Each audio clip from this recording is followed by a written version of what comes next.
bunlara səbir versin, bu şəhidlərimizi yaşadaq. Gələcək nəsillərə ötürək. Bir daha hamıza təşəkkür edirəm. Bugünkü kimi deyilən sözlərə,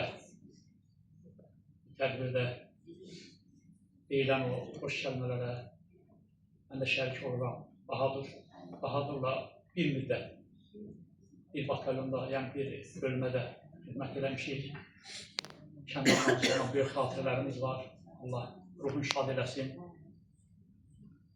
Çox ürəkli Eyşan qardaşımız dedi.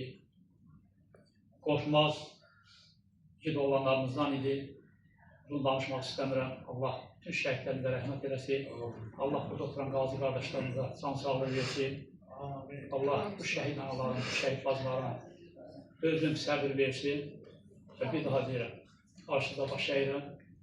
İnşallah növbət tədbirimiz belə axarınca olsun, unudulmasınlar, yadda qalsın. Daha teşekkür ediyorum.